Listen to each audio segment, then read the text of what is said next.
ఈరోజు మనం ఈ వీడియోలో ఒక పర్సన్ వేరే కంట్రీ నుంచి వచ్చి కేవలం 5 రూపాయలతో మన దేశంలో ఉన్న క్యాల్కటాకు వచ్చి అక్కడున్న పూర్ పీపుల్కి, సిక్ పీపుల్కి, అనాథలకి సపోర్ట్గా ఉంటే ఇండియాలో 1950లో మిషనరీ చారిటీస్ని ఎస్టాబ్లిష్ చేసి 45 సంవత్సరాల వరకు రన్ చేసి చాలా మందిని ఆదుకున్నారు. ఆ పర్సన్ మరెవరో కాదు, మదర్ తెరిసా. ఈ వీడియోలో కంప్లీట్గా మదర్ తెరిసా ఏ దేశానికి చెందినవారు అండ్ ఇండియాకి రావడానికి రీజన్ ఏంటి, మన ఇండియాలో పూర్ పీపుల్ని హెల్ప్ చేయాలని ఎందుకు అనిపించింది, అసలు ఇక్కడికి వచ్చి సర్వీస్ చేశారా లేదా సర్వీస్ అనే పేరుతో మత ప్రచారాన్ని చేసి మనీ డొనేషన్స్ ద్వారా సంపాదించి బిజినెస్ చేశారా, డొనేషన్స్ ద్వారా వచ్చిన మనీని కేవలం 7% మాత్రమే చారిటీస్కి యూజ్ చేశారని ఒక రిపోర్ట్ వచ్చింది. అది నిజమో కాదో కూడా చూద్దాం. ఇలాంటి చాలా విషయాలు మదర్ తెరిసా గురించి గుడ్ అండ్ బ్యాడ్ కంప్లీట్గా మన వీడియోలో చూద్దాం. సో మీకు ఈ వీడియో నాలెడ్జ్ వర్త్ అనిపిస్తే మీ ఫ్రెండ్స్ అండ్ ఫ్యామిలీకి షేర్ చేసి కొత్త వాళ్ళ ఛానల్ని సబ్స్క్రైబ్ చేసుకుని బెల్ ఐకాన్ ఆన్లో పెట్టుకుని ఇంకా లేట్ చేయకుండా వీడియో స్టార్ట్ చేద్దాం. Hello and welcome to VR Raja. Hey everyone, నాకు తెలిసి మీలో చాలా మందికి గేమ్స్ అంటే ఇష్టమని, కానీ మీరు పరి మ్యాచ్లో కొత్తగా వచ్చిన కాయిన్ ట్రైన్ గేమ్ గురించి విన్నారా? సీరియస్గా ఇది ఒక గేమ్ చేంజర్ అని చెప్పొచ్చు. ఆల్మోస్ట్ చాలా మంది ఇందులో విన్ అవుతారు. ఇది లాంచ్ అయినప్పటి నుంచి దీని విన్ రేట్ ఆకాశాన్ని అంటింది. అండ్ ఇప్పుడు మీరు కూడా జాయిన్ అవ్వడానికి పర్ఫెక్ట్ టైం. మిగతా గేమ్స్తో పోలిస్తే ఇది ఎందుకు డిఫరెంట్ అంటే ఇందులో అంతకు ముందున్న గేమ్స్లో లేని ఒక కొత్త ఫీచర్ని యాడ్ చేశారు. అదే సేఫ్ జోన్ ఫీచర్. ఈ సేఫ్ జోన్ ఫీచర్ యాక్టివేట్ అవ్వగానే ప్లేయర్ బెట్స్ యొక్క మాక్సిమం మల్టీప్లేయర్ ఎంతవరకు ఇన్సూర్డ్ అనేది మీకు చూపిస్తుంది. అండ్ ఈ సేఫ్ జోన్లో మీ బెట్స్ని ఎటువంటి రిస్క్ లేకుండా మీరు మల్టిప్లై చేసుకోవచ్చు. సో మీరు ట్రై చేసి మీ లక్ని ఎందుకు టెస్ట్ చేసుకోకూడదు? This is the easiest way to win. And ఇందులో మీరు ఎక్స్పర్ట్స్ అవ్వాల్సిన అవసరం కూడా లేదు. జస్ట్ జాయిన్ అయ్యి గెలుచుకోండి. ఇవి అదృష్టం మీద ఆధారపడే ఆటలు డబ్బులు నష్టపోయే అవకాశం కూడా ఉంది. అండ్ బెస్ట్ పార్ట్ ఏంటంటే మీరు ఎంతవరకు రిజిస్టర్ అవ్వకపోతే కింద పిన్డ్ కామెంట్లో లింక్ మీద క్లిక్ చేసి ఇప్పుడే రిజిస్టర్ అవ్వండి. అండ్ మీకు అప్ టు 1,05,000 కింద వెల్కమ్ బోనస్ కింద వస్తుంది. So don't miss out. Install Parimatch, play coin train, the game where everyone's a winner. And ఒకటి గుర్తుపెట్టుకోండి, ఫైనాన్షియల్ రిస్క్ ఉంది. So play responsibly and 18+ users only. మళ్ళీ చాలా మందికి మదర్ తెరిసా గారి గురించి ఒక సైడ్ మాత్రమే తెలుసు. ఆ ఉన్న ఏ ఫొటోస్లో అయినా చిన్నపిల్లలతో ఉండడం, అనాథల్ని కేర్ చేసే పిక్స్ మాత్రమే మనకు కనబడతాయి. గూగుల్లో మదర్ తెరిసాని టైప్ చేస్తే మనకు అన్ని మంచి విషయాల గురించి మాత్రమే తెలుస్తుంది. కానీ ఈరోజు స్ట్రైట్గా ప్రపంచానికి తెలియని ఆమె గురించి మాట్లాడుకుందాం. తర్వాత ఆమె ప్రపంచానికి తెలిసిన పర్సన్ గురించి కూడా మాట్లాడుకుందాం. Well known side of mother Teresa. ఇప్పుడు అసలు మదర్ తెరిసా గారి గురించి తెలిసిన ప్రపంచానికి తెలిసింది ఏంటో చూద్దాం. మదర్ తెరిసా గారి బర్త్ అనేది ఆగస్ట్ 26, 1910లో యుగోస్లేవియాలో జరిగింది. ఆమె రియల్ నేమ్ వచ్చేసి ఆన్జెస్ గాంగ్సీ వోజాక్సియు. అంటే పేరు ప్రొనౌన్సియేషన్ నాకు కరెక్ట్గా తెలియదు, ఇక్కడ స్క్రీన్ మీద వేస్తాను చూడండి. అండ్ 1990లో ఆమెకి 8 years ఏజ్ ఉన్నప్పుడు తన ఫాదర్ పాలిటిక్స్లో ఉండడం వల్ల గుర్తు తెలియని పర్సన్స్ ఆమెకి పాయిజన్ ఇచ్చి చంపేశారంట. అండ్ మదర్ తెరిసా గారికి ఒక బ్రదర్ అండ్ సిస్టర్ కూడా ఉన్నారు. అందరికంటే మదర్ తెరిసా గారే చిన్నపిల్ల. అండ్ ఆ టైంలో మదర్ తెరిసా గారి మదర్ తన పిల్లల్ని లీడ్ చేయడానికి ఫైనాన్షియల్గా చాలా స్ట్రగుల్ అయ్యారు. వాళ్ళ మదర్ అంత స్ట్రగుల్ అవుతున్న టైంలో కూడా తన పిల్లలకి క్రిస్టియన్ లైఫ్ని లీడ్ చేయడం, పూర్ పీపుల్కి హెల్ప్ చేయడాన్ని నేర్పించారంట. వాటన్నిటి గురించి తెలుసుకున్న ఆమెకి 12 years ఉన్నప్పుడు ఒక డెసిషన్ తీసుకున్నారు. తన లైఫ్ లాంగ్ ఒక సన్యాసిగా ఉండాలి, తన జీవితాన్ని దేవుడికి అండ్ పూర్ పీపుల్కి సహాయం చేయడంలో అంకితం చేయాలని. అండ్ తనకి 18 years ఏజ్ ఉన్నప్పుడు ఆమె ఐర్లాండ్లో ఉన్న సిస్టర్ ఆఫ్ లొరేటో అనే ఇన్స్టిట్యూట్లో జాయిన్ అయ్యారు. తర్వాత కొన్ని మంత్స్ ట్రైనింగ్ కోసం ఇండియాకి వెళ్ళి కోల్కతాలోని సెయింట్ మేరీ హై స్కూల్లో స్టూడెంట్స్కి లెసన్స్ టీచ్ చేయాలి. ఇండియాలో టీచ్ చేయాలంటే ఇంగ్లీష్ నేర్చుకోవాలి కాబట్టి ఆ ఇన్స్టిట్యూట్లోనే ఇంగ్లీష్ లాంగ్వేజ్ కూడా నేర్చుకున్నారు. అండ్ 1929లో ఇండియాని ట్రైనింగ్ పర్పస్ కోసం విజిట్ చేశారు. సెయింట్ తెరిసా స్కూల్స్ దగ్గర స్టూడెంట్స్కి క్రిస్టియానిటీ గురించి, దేవుడి గురించి అండ్ హెల్ప్లెస్ పీపుల్కి సర్వీస్ చేయాలనే లైఫ్ లెసన్స్ని టీచ్ చేశారు. ఆ తర్వాత 24 May 1931 తన ఫస్ట్ రిలీజియస్ ఓ తీసుకున్నారు, అంటే మతపరమైన ప్రామిసెస్. అదేంటి అంటే తను ఒక సన్యాసిలాగా లైఫ్ని లీడ్ చేయాలి. అదే టైంలో ఆమె స్పానిష్ వర్డ్ అయిన తెరిసా అనే టైటిల్ని కూడా ఆమె నేమ్గా పెట్టుకున్నారు. ఆ తర్వాత కోల్కతా వెళ్ళి సెయింట్ మేరీ హై స్కూల్లో స్టూడెంట్స్కి టీచ్ చేయడం స్టార్ట్ చేశారు. 14th May 1937 లొరేటో కాన్వెంట్ స్కూల్లో టీచర్గా ఉన్నప్పుడు ఆమె తన ఫస్ట్ పర్సనల్ ప్రామిసెస్ని చేశారు. ఆ ప్రామిసెస్ వచ్చేసి life long poorest among the poor పీపుల్కి తన లైఫ్ని సర్వ్ చేయడం. అప్పటి నుంచి ఆమె రిలీజియస్ టైటిల్ మదర్ తెరిసా అనే పేరుతో పిలుస్తారు. అండ్ 1946లో తను డార్జిలింగ్ని విజిట్ చేయడానికి ట్రైన్ జర్నీ చేస్తున్నప్పుడు తన కళ్ళ ముందు చాలా మంది పోవర్టీలో బ్రతకడం, ఆకలితో చనిపోవడం, ఇలాంటి ఎన్నో సాడ్ సిచ్యువేషన్స్ని చూశారంట. ఆ టైంలోనే తనకి జీసస్ ఇండియాలో ఉన్న పూర్ పీపుల్ కోసం తన లైఫ్ మొత్తాన్ని సర్వ్ చేయాలని చెప్పి జీసస్ చెప్పినట్టుగా భావించారంట. అండ్ ఆ సిచ్యువేషన్స్ని చూసి ఆమెకి గుండె బరువై చాలా రోజులు బాధపడ్డారు. ఆ సిచ్యువేషన్ ఎంతో కొంత చేంజ్ చేయాలనే ఉద్దేశంతోనే 1948లో తెరిసా గారు తన టీచ్ చేస్తున్న స్కూల్ సుపీరియర్స్ నుంచి రిజైన్ చేయడం కోసం పర్మిషన్ తీసుకున్నారు. అండ్ ఆ టైంలోనే పూర్ పీపుల్కి హెల్ప్ చేయడానికి లొరేటో హ్యాబిట్ అనే ఒక ట్రెడిషన్ని ఫాలో అయ్యారు. అంటే సన్యాసులు వేసుకునే బ్లూ బార్డర్తో ఉన్న ఒక వైట్ కాటన్ శారీని వేర్ చేయడం. ఆ తర్వాత ఇండియన్ సిటిజన్షిప్ని అడాప్ట్ చేసుకున్నారు. ఆ టైంలో ఆమె దగ్గర హెల్ప్ చేయడానికి మనీ కూడా లేదు, కేవలం తన దేవుడు నడిపిస్తాడని ఒక నమ్మకం తప్ప. ఆ తర్వాత స్లమ్ అండ్ పూర్ చిల్డ్రన్ కోసం ఓపెన్ ఎయిర్ స్కూల్ని కట్టి పిల్లలకు చదువు చెప్పారు. ఆ తర్వాత ఆమెకి ఇంకొంచెం సపోర్టివ్ పాపులారిటీ రావడంతో ఫైనాన్షియల్ హెల్ప్ అనేది different types of church organization నుంచి వచ్చిందంట. అండ్ ఆమె అనుకున్న బర్నింగ్ డిజైర్స్కి ఇది చాలా హెల్ప్ అవుతుందని భావించింది. తర్వాత బేసిక్ మెడికల్ ట్రైనింగ్ కోసం పాట్నా వెళ్ళి అక్కడున్న హోలీ ఫ్యామిలీ హాస్పిటల్లో కొన్ని మంత్స్ ట్రైనింగ్ తీసుకున్నారు. అలాగే అక్కడున్న స్లమ్ ఏరియాస్ని విజిట్ చేశారు.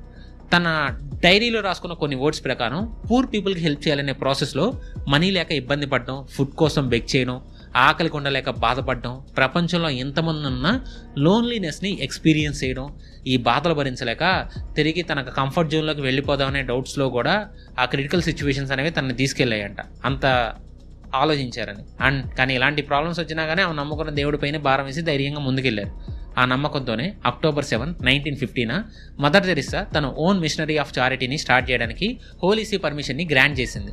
హోలీ సీ అంటే వాటికన్ సిటీలో ఉన్న universal government of Catholic church. So ఈ చర్చ్ వాళ్ళు తెరిసా గారికి చారిటీస్ పెట్టడానికి పర్మిషన్ ఇచ్చారు. అండ్ ఈ చారిటీ మెయిన్ ఎయిమ్ వచ్చేసి ఎవరైతే ఈ సొసైటీకి సంబంధం లేకుండా వాళ్ళ లైఫ్ని లీడ్ చేస్తున్నారో వాళ్ళ కోసం ఈ చారిటీ. లైక్ ఆకలి లేక ఎవరైతే బాధపడతారో, కనీసం బాడీ పైన డ్రెస్ కూడా లేకుండా ఉంటారో వాళ్ళ కోసం, హోమ్లెస్ పీపుల్ కోసం, వికలాంగుల కోసం, బ్లైండ్ పీపుల్ అండ్ కుష్ఠరోగంతో బాధపడే వాళ్ళ కోసం, ఒక తోడు నీడ కోసం ఈ చారిటీని ఏర్పాటు చేశారు. ఆ తర్వాత 1952లో ఫస్ట్ హెల్త్ కేర్ సెంటర్ని కాల్కటా ఆఫీషియల్ సహాయంతో ఓపెన్ చేశారు. ఒక పాడుపడిన హిందూ టెంపుల్ని పూర్ పీపుల్ కోసం అక్కడ ఉండడానికి ఫ్రీగా ఇచ్చేశారు. అంతేకాకుండా ఆ టెంపుల్కి కాళీఘాట్ అని ఒక రీనేమ్ పెట్టారంట. దాన్నే నిర్మల్ హృదయ అని పేరు పెట్టారు. దానికి meaning home of the pure heart అని. అండ్ అక్కడికి ఎవరైతే వస్తారో వాళ్ళకి మెడికల్ ట్రీట్మెంట్ ఇవ్వడం, అండ్ అక్కడ అలాగే చనిపోయిన వాళ్ళకి గౌరవాన్ని ఇస్తూ డిగ్నిటీతో సెండ్ ఆఫ్ చేస్తారు. ఎందుకంటే బ్రతుకున్నప్పుడు ఫుడ్ దొరక్క యానిమల్స్ కంటే ఘోరంగా లైఫ్ని లీడ్ చేశారు. వాళ్ళు ఏంజిల్స్ లాగా చనిపోయే అవకాశం ఈ ప్లేస్లో కల్పించారు. అలాగే కోల్కతాలో చాలా ప్లేసెస్లో హెల్త్ క్లినిక్స్ని స్టార్ట్ చేసి మెడికల్ కోసం, ఫుడ్ కోసం, అండ్ ఎవరికైతే ఇంజ్యూరీస్ ఉంటాయో బాడీ పైన వారికి డ్రెస్సింగ్ చేయడానికి అన్ని ఫెసిలిటీస్ని ఈ క్లినిక్స్ ద్వారా ప్రొవైడ్ చేశారు. అండ్ 1955లో నిర్మలా శివు భవన్ని మదర్ తెరిసా గారు హోమ్లెస్ పీపుల్ అండ్ ఆర్ఫాన్స్ కోసం ఓపెన్ చేశారు. ఈ కేర్ సెంటర్స్ గురించి తెలుసుకున్న చాలా మంది అక్కడ రిక్రూట్ అయ్యారు. అంతేకాకుండా డొనేషన్స్ కూడా రావడం స్టార్ట్ అయ్యాయి. ఆ విధంగా 1960లో hospitals, orphanages, leper houses India మొత్తం కూడా ఎస్టాబ్లిష్ చేసి చాలా మంది అనాథలు ఉండడానికి ప్లేస్ని క్రియేట్ చేశారు. అండ్ 1980స్లో ఈస్టర్న్ యూరోప్లోని చాలా ప్లేసెస్లో ఫౌండేషన్స్ని స్టార్ట్ చేయడంతో కమ్యూనిస్ట్ కంట్రీస్ కూడా ఈ మిషనరీస్ ఆఫ్ చారిటీస్ని ఎస్టాబ్లిష్ చేయడానికి చాలా ఎఫర్ట్స్ పెట్టారు.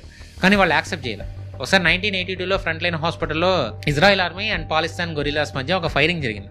వాళ్ళని కంట్రోల్ చేయడానికి రెడ్ క్రాస్ వర్కర్స్తో కలిసి ఆ హాస్పిటల్లోకి వెళ్ళి వాళ్ళ మధ్య జరిగిన ఫైరింగ్ కంట్రోల్ చేసి ఆ హాస్పిటల్లో ట్రాప్ అయిన 37 చిల్డ్రన్ని కాపాడగలిగారు. అండ్ 1983లో మదర్ తెరిసా గారికి ఫస్ట్ టైం హార్ట్ అటాక్ వచ్చింది. మళ్ళీ 1989లో సెకండ్ టైం హార్ట్ అటాక్ వచ్చినప్పుడు పేస్ మేకర్ని యూజ్ చేశారు. దీనివల్ల ఎలక్ట్రిక్ పల్సెస్ అనేవి జనరేట్ అవుతాయి. 26 ఏప్రిల్ 1986 చెర్నోబిల్లో జరిగిన న్యూక్లియర్ పవర్ ప్లాంట్లో న్యూక్లియర్ డిజాస్టర్ వల్ల అప్రాక్సిమేట్లీ కొంతమంది చనిపోయినప్పుడు వెళ్ళి విజిట్ చేశారు అండ్ వాళ్ళకి సహాయం కూడా చేశారు. అండ్ 1991లో న్యూమోనియా రావడం వల్ల హార్ట్కి సంబంధించిన ప్రాబ్లమ్స్ ఇంకా ఎక్కువయ్యాయి. అండ్ 1996లో మిషనరీస్ ఆఫ్ చారిటీస్ వాళ్ళు 100 కంట్రీస్లో 517 మిషనరీస్ని ఆపరేట్ చేశారు. అలాగే మిషనరీస్ ఆఫ్ చారిటీలో 1000 ఆఫ్ సిస్టర్స్ జాయిన్ అయ్యి పూరెస్ట్ ఆఫ్ ది పూర్ పీపుల్కి వరల్డ్ వైడ్గా 450 సెంటర్స్ని ఎస్టాబ్లిష్ చేశారు. ఇంక మదర్ తెరిసా గారికి హెల్త్ కండిషన్ అర్థమయ్యి మిషనరీ ఆఫ్ చారిటీకి హెడ్గా రిజైన్ చేశారు. కానీ మదర్ తెరిసా గారు మళ్ళీ హెడ్గా ఉండాలి అని సీక్రెట్ బ్యాలెట్లో వచ్చిన ఓట్స్ ప్రకారం ఇంకోసారి చీఫ్గా ఉండడానికి రెడీ అయ్యారు.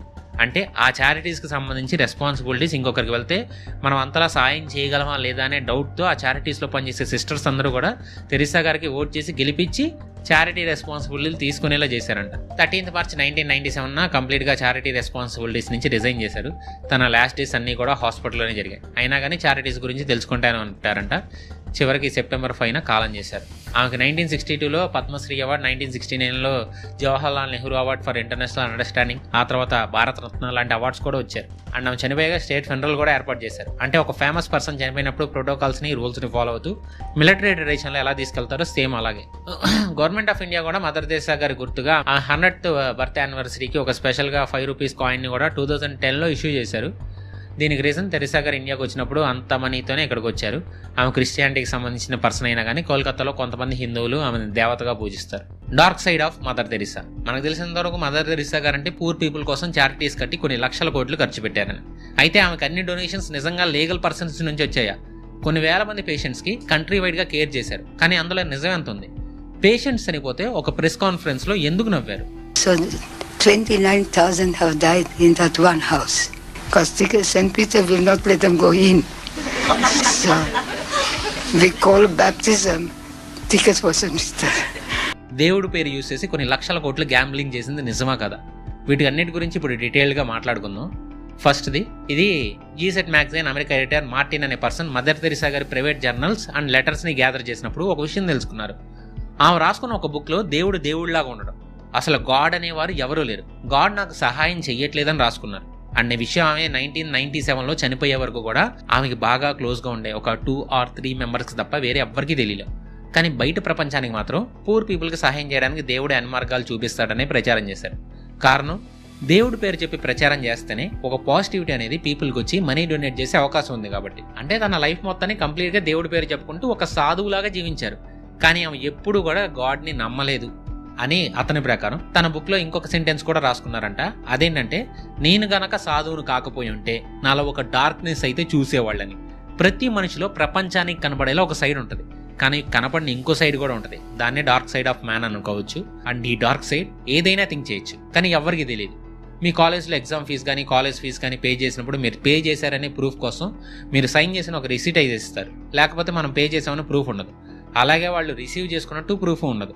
ఇదే యాక్చువల్గా లీగల్ ప్రొసీజర్, లేదంటే అది ఇల్లీగల్ కిందకు వస్తుంది. సేమ్ అలాంటి సిచ్యువేషనే అక్కడ పనిచేసిన ఒక ఆమెకు వచ్చింది. సుసాన్ షీల్డ్స్ అనే ఒక ఫార్మర్ మిషనరీ సిస్టర్ ఒక చారిటీలో పనిచేసి కొంతకాలం తర్వాత అక్కడి నుంచి అన్హ్యాపీగా బయటకు వచ్చారు. దానికి రీజన్, ఆమె ఒకప్పుడు చారిటీలో ఎవరైతే డోనర్స్ మనీ సెండ్ చేశారో వాళ్ళకి తిరిగి థ్యాంక్ యూ లెటర్స్ రాయడం తన డ్యూటీ. అలా $50,000 చెక్స్కి రిసీట్ రాశారు. కానీ ఆ రిసీట్స్ మీద మనీ రిసీవ్ అయినట్టు చారిటీస్ వాళ్ళ సైన్ ఉండేది కాదు. సైన్ లేకపోవడంతో డోనర్స్ కాల్ చేసి మా అమౌంట్ రీచ్ అయ్యాయో లేదా అని పూర్ పీపుల్ కోసం యూజ్ చేశారని క్వశ్చన్స్ రైజ్ చేశారు. అలా 1 కాదు 2 కాదు కొన్ని 100,000 కాల్స్ వచ్చేవి. వాళ్ళందరికీ సమాధానం చెప్పేవాళ్ళు. రిసీట్స్లో సైన్ అనేది లేకుండా ఓన్లీ థ్యాంక్ యూ అని రాస్తే మనీ డొనేట్ చేసిన వారికి ఎలా తెలుస్తుంది? చిన్న అమౌంట్స్కి అయినా సరే, చిన్న అమౌంట్స్ అంటే సరేలే అనుకోవచ్చు, కానీ చాలా పెద్ద అమౌంట్స్ వచ్చినప్పుడు ఆ టైంలో $50,000 అలాంటి అమౌంట్ వచ్చినప్పుడు వాళ్ళకి క్లారిటీ కోసం అడగాల్సిన రైట్ వాళ్ళకు ఉంది. అండ్ ఆ మనీ అంతా కూడా డైరెక్ట్గా చారిటీస్ అకౌంట్స్లో క్రెడిట్ అవుతాయి కాబట్టి మనీ వచ్చాయా లేదనేది సుసాన్ షీల్డ్స్కి తెలిసేది కాదు. అండ్ ఎవరు కూడా మనీ క్రెడిట్ అయ్యానే క్లారిటీ కూడా ఇచ్చేవాళ్ళు కాదు. సో మనీ అనేది ఎక్కడికి వెళ్తుందనే డౌట్స్ ఈమెకి వచ్చాయి. సో ఇంకా ప్రాసెస్ అంతా కూడా హెడ్ఏక్గా అనిపించి ఆ వర్క్ నుంచి రిజైన్ చేశారు. నెక్స్ట్, జర్మన్ మ్యాగజైన్లో వచ్చిన ఒక రిపోర్ట్ ప్రకారం డొనేషన్స్లో కేవలం 7% మాత్రమే చారిటీస్కి యూజ్ చేశారంట. ఇండియాలో ఒక పేషెంట్ మదర్ తెరిసా గారిని ప్రే చేయడం వల్ల తనలో ఉన్న ట్యూమర్ తగ్గిపోయిందని అప్పట్లో న్యూస్ బాగా స్ప్రెడ్ అయింది. ఇది ఒక మెరాకిల్ అని చాలామంది అమాయక ప్రజలు కూడా నమ్మారు. కోల్డ్ అండ్ కఫ్ వస్తేనే ఖచ్చితంగా మెడిసిన్ వేయకుండా తగ్గదు, అలాంటిది ట్యూమర్ తగ్గిందంటే ఎలా నమ్మగలని చెప్పండి. ఇప్పుడు మనం కొన్ని ట్రోల్స్ చూసుంటాం, అందులో దేవుడు కిడ్నీస్ కరిగిస్తారు, కళ్ళు లేని వాళ్ళకి కళ్ళు తీసుకొస్తారు. కానీ ఇలాంటి ప్రచారాలు అప్పటి నుంచే స్టార్ట్ అయ్యాయి. కాకపోతే అప్పుడు అంతలా మీడియా లేదు కాబట్టి మనకు తెలియలా. కానీ ఆ పేషెంట్కి ఆ ట్యూమర్ తగ్గింది కేవలం రంజాన్ ముస్తాఫ్ అనే ఒక డాక్టర్ 1 year వరకు ఇచ్చిన మెడిసిన్స్ వల్ల మాత్రమే. ఇది ఆ మెడిసిన్స్ ఇచ్చిన డాక్టరే చెప్పారు. అంటే ఇందులో ఎటువంటి మిరాకిల్స్ కానీ లేవు. ఒక ఉమెన్గా మదర్ తెరిసా గారు ఉమెన్ రైట్స్ గురించి మాట్లాడారు. ఉమెన్ అబార్షన్ చేయించుకోకూడదు, సెకండ్ మ్యారేజ్ చేసుకోకూడదు, ఇలా చేయడం వల్ల లవ్ అండ్ పీస్ దూరం అవుతాయని. That is why abortion is such a great evil. In killing the child, in aborting the child, we really, if we remember that we are doing it to Jesus. Jesus said, whatever you do to the least. And ఐర్లాండ్లో కూడా వీటి గురించి campaign చేసి ఇలా చేయడం illegal అని చెప్పి awareness తీసుకొచ్చారు. అండ్ ఈ స్పీచెస్ వల్ల ఆమె ఎక్కడికి వెళ్ళినా కానీ స్టాండింగ్ ఓవేషన్ ఇచ్చారు. మంచిదే కదా రాజా బ్రో, ఇందులో తప్పే ఉందని మీరు అనుకుంటే పప్పులో కాలేసినట్టే. మరి అలాంటప్పుడు తన best and richest friend princess Diana divorce విషయంలో మాత్రం ఎందుకు సపోర్టివ్ చేసినట్టు? ఎందుకంటే డయానా వల్ల చాలా ఫండ్స్ అనేవి చారిటీస్కి వస్తున్నాయి కాబట్టి. అండ్ మదర్ తెరిసా గారు డయానా తనకి డాటర్ లాంటిదని చెప్పినప్పుడు డివోర్స్కి సపోర్ట్ చేయడం దేనికి? ఎలాగో కలిసి ఉండి హ్యాపీగా ఉండలేరు, సో విడిపోవడమే కరెక్ట్ అని నమ్మారు. అంటే రూల్స్ అనేవి ఇక్కడ ఏంటి, మన అనుకునే వాళ్ళకి ఒకలాగా, వేరే వాళ్ళకి నీతులు చెప్పినట్టు ఒకలాగా ఉంటాయా? చెప్పండి, అలా ఉండవు కదా. అండ్ కోల్కతాకి చెందిన Indian author and physician Aroup Chatterjee అనే పర్సన్ తెరిసా గారి గురించి చిన్నప్పటి నుంచి వింటూ పెరగడంతో ఆమె చారిటీస్ అండ్ పూర్ పీపుల్ కోసం చేసిన యాక్టివిటీస్ అన్నింటినీ కూడా క్లోజ్గా 25 years నుంచి అబ్జర్వ్ చేసి ఆమె గురించి తెలుసుకొని ఒక డాక్యుమెంటరీనే క్రియేట్ చేశారు. అందులో ఉన్న విషయాల గురించి చెప్తే మైండ్ బ్లాక్ అవడం పక్క. మనకు తెలిసిన దాని ప్రకారం డొనేషన్స్ అనేవి churches and Christian people and public నుంచి వస్తాయి, కానీ అమెరికాలో ఉన్న డ్రగ్ డీలర్స్ నుంచి కూడా క్రైమ్స్కి బిజినెస్ చేసుకుని కోట్లు సంపాదించే వాళ్ళ వరకు ఆమెకి మనీ జనరేట్ కొన్ని లక్షల కోట్లలో అయ్యేది. పేదవారికి సహాయం చేయాలంటే మనీని ఇల్లీగల్ యాక్టివిటీస్ చేసేవారి దగ్గర నుంచి తీసుకోవడం ఎందుకు చెప్పండి? అంతేకాకుండా వాళ్ళకి ఎటువంటి పనిష్మెంట్స్ ఇవ్వద్దు అని యూఎస్ గవర్నమెంట్ ఆఫీసర్స్ అండ్ జడ్జెస్కి లెటర్స్ కూడా రాశారంట. అంటే ఆమెకు డొనేషన్స్ ఇస్తే సరిపోద్దా? ఇచ్చేవాళ్ళు ఎలాంటి వాళ్ళు ఏం చేస్తారనేది ఆమెకు సంబంధం లేదా? అండ్ ఆ స్మగ్లర్సే కోల్కతాకి అంబులెన్సెస్ని డొనేట్ చేసేవాళ్ళు. అలాంటప్పుడు వాటిని ఎమర్జెన్సీ కేసెస్ కోసం యూజ్ చేయాలి కదా, కానీ యూజ్ చేయాల. ఆమె దగ్గరలో ఎవరికి ఎంత సివియర్గా ఉన్నా కానీ ఒక్క అంబులెన్స్ కూడా కదిలేదు కాదంట. పోనీ ఎంత మనీ చారిటీస్ పేరు మీద తీసుకొని పూర్ పీపుల్కి సహాయం చేశారా అంటే చేయనట్లే చెప్పాలి. ఎందుకంటే చారిటీస్లో డిఫరెంట్ టైప్స్ ఆఫ్ డిసీజెస్తో బాధపడుతున్న వారికి మినిమం సర్వీసెస్ కూడా చేయలేదంట. చనిపోతున్న వారిని చూస్తా నిలబడమే కానీ ఎటువంటి మెడిసిన్స్ని ప్రొవైడ్ చేయలేదంట. అలాగే ఆ చారిటీస్లో జాయిన్ అయిన చిన్నపిల్లల్ని ఎటు వెళ్లకుండా బెడ్స్ మీద థ్రెడ్స్తో కట్టేవాళ్ళంట. ఫర్ సపోజ్ మనం ఒక ఆర్ఎంపీ డాక్టర్ దగ్గరికి వెళ్ళామనుకోండి, అక్కడ డాక్టర్ మనకి నీళ్ళ ద్వారా ఇంజెక్షన్ ఇచ్చి మన ముందే ఆ ఇంజెక్షన్ని తీసి పక్కనే ఉన్న డస్ట్బిన్లో పడేస్తారు. కానీ కొన్ని కోట్ల డొనేషన్స్తో రన్ చేస్తున్న చారిటీస్లో మాత్రం ఇంజెక్షన్స్ని పేషెంట్స్కి ఇచ్చి వాటిని అక్కడ ఉన్న ట్యాప్ వాటర్ పైన క్లీన్ చేసి మళ్ళీ పేషెంట్స్కి అదే ఇంజెక్షన్స్ని రీయూజ్ చేసేవాళ్ళంట. మనకు తెలుసు ఇంజెక్షన్ అనేది రీయూజ్ చేస్తే ఎలాంటి రోగాలు వస్తాయో అని. లివర్ డ్యామేజ్ అవుతాయి, ఇప్పుడు కూడా వాళ్ళకైనా రోగాలు ఉంటే మనకే వస్తాయి. ఇప్పుడు కూడా మెడిసిన్ ఫైన్ చేయలేని హెచ్ఐవి కూడా ఉంది. ఇంకేంటి ఈ చారిటీస్ వల్ల యూస్? వీటి గురించి తెలుసుకుని ఎవరికైనా ఇదంతా దేవుడి పేరు అడ్డం పెట్టుకుని ఎంతోమంది జీవితాలకు ఆశ కల్పించి మంచి చేస్తున్నామని చెప్పుకోవడానికి చేసిన కుట్ర. కనీసం అక్కడికి వాలంటీర్స్గా వచ్చి సర్వీస్ చేయాలి, రూపాయి ఆశించుకుని అనే వాళ్ళకి పేషెంట్స్ని ఎలా కేర్ చేయాలి, వాళ్ళకి ఎలాంటి మెడిసిన్స్ ఇవ్వాలనే ట్రైనింగ్ కూడా ఇచ్చేవాళ్ళు కాదంట. ఎవరైనా ఆ చారిటీస్ ఆపరేట్ చేసే వాళ్ళకి మెడికల్ ఎక్విప్మెంట్ అండ్ మెషినరీ కావాలంటే ఇంప్లిమెంట్ చేయాలని చెప్తే అస్సలు వాడు పట్టించుకోలేదంట. ఇదొక పెద్ద financial scam. Different types of డిసీజెస్తో బాధపడుతున్న వారికి మెడికల్ అసిస్టెన్స్ ఇవ్వకుండా మదర్ తెరిసా గారు వాళ్ళ దగ్గరికి వచ్చి మిమ్మల్ని జీసస్కి కిస్ చేస్తున్నారు, మీరు వరి అవ్వద్దు, మీరు జీసస్ని క్రిస్టియానిటీని నమ్మండి అని చెప్పడం. దేవుడిని నమ్మడం తప్పు కాదు, జీసస్ని నమ్మడం అసలే తప్పు కాదు, నమ్మచ్చు. అక్కడ రోగాలు ఉన్నప్పుడు కూడా జీసస్ కాపాడుతాడు. కొంచెం సైన్స్ని కూడా నమ్మాలి, మెడిసిన్స్ని కూడా నమ్మాలి కదా. చనిపోతున్నప్పుడు మాత్రం జీసస్ మిమ్మల్ని కాపాడతారు, మీరు బాధపడకండి అని చెప్పడం. ఇలాంటి మాటలు చనిపోయిన టైంలో చెప్పడానికి కొన్ని వేల కోట్లు ఖర్చు పెట్టి చారిటీస్ని ఎస్టాబ్లిష్ చేశారు. దానికోసం అయితే ఇంత చేయాల్సిన అవసరం లేదు. అయితే ఈ డొనేషన్ విషయంలో 1990s ఒక ఇష్యూ రైజ్ అయింది. చార్లెస్ కీటింగ్ అనే ఒక అమెరికన్ బ్యాంకర్ చారిటీస్ కోసం $1.25 మిలియన్ డొనేట్ చేశాడు. తర్వాత ఈ చారిటీస్ మీద నమ్మకం పోవడంతో తన మనీని రిటర్న్ చేయమన్నాడంట. ఈ విషయం తెలిసిన మదర్ తెరిసా గారు ఎటువంటి రిప్లై కానీ మనీ ఇవ్వడం కానీ జరగల. వాటికన్ సిటీలో ఉన్న మదర్ తెరిసా హౌస్లో మనీని మేనేజ్ చేసే విధంగా అక్కడ కొన్ని ఫంక్షన్స్ జరుగుతాయి. అలాగే స్వయంగా మదర్ తెరిసా గారు ఒక ఇంటర్వ్యూలో చెప్పిన మాటలు ఏంటంటే, ఒక చారిటీలో పనిచేసేటప్పుడు అండ్ ఎంత ఎక్కువ మంది చనిపోతున్నారని చూశారంట, కానీ వాళ్ళకి ఎటువంటి హెల్ప్ చేయాల. ఆ పెయిన్ అనుభవించండి, దేవుడు మీకు రక్షగా ఉంటాడని చెప్పారంట. So 29,000 have died in that one house. Because St. Peter will not let them go in. So we call baptism ticket for St. Peter. Conclusion. ఈ వీడియోలో ముందు నెగిటివ్ గురించి చెప్పడానికి రీజన్, ఒక మనిషి గురించి పాజిటివ్ చెప్పినప్పుడు కంటే ఫస్ట్ నెగిటివ్ చెప్పి పాజిటివ్ చెప్తే మీరు కంపేర్ చేసుకోవడానికి ఈజీగా ఉండదు. అలానే వీడియోలో ఏది కూడా మా ఓన్గా చెప్పింది కాదు. మంచి అయినా చెడైనా కానీ అది ఎవరి గురించి అయినా సరే నిష్పాక్షికంగా చెప్పాలనేదే మా పాయింట్. ఇప్పుడు మీరు మొత్తం వినుంటే మీకు ఒక క్లారిటీ వస్తుంది. ఇంక ఫైనల్గా మదర్ తెరిసా గారి గురించి చెప్పాలంటే సర్వీస్ అనేది రూపాయి ఆశించకుండా చేసేది. ఒకవేళ మనీ డొనేషన్స్ రూపంలో వచ్చినా కానీ అవి ఎలా ఖర్చు పెట్టామనేది కూడా చూపించాలి. కానీ ఏ రోజు చేయలేదు, అదొకటి మాత్రం ప్రాబ్లం ఉంది. అంటే మదర్ తెరిసా గారి మీదే మాకేమీ హేట్రేట్ లేదు, కానీ ప్రజలు నిజాలు తెలుసుకోవాలనేదే మా ఇంటెన్షన్. మాకు తెలిసిన పర్సన్స్ చెప్పిన ఇన్ఫర్మేషన్ గ్యాదర్ చేసుకుని చేసిన వీడియో మీకు నాలెడ్జ్ వర్త్ అనిపిస్తే కొత్త వాళ్ళు ఛానల్ని సబ్స్క్రైబ్ చేసుకుని బెల్ ఐకాన్ ఆన్లో పెట్టుకుని వీడియో లైక్ చేయండి. మీ ఫ్రెండ్స్ అండ్ ఫ్యామిలీకి వీడియోని షేర్ చేయండి. అన్ని వీడియో చివరి వరకు వచ్చేసిన ప్రతి ఒక్కరికి లవ్ యూ సో మచ్. ఎప్పటికీ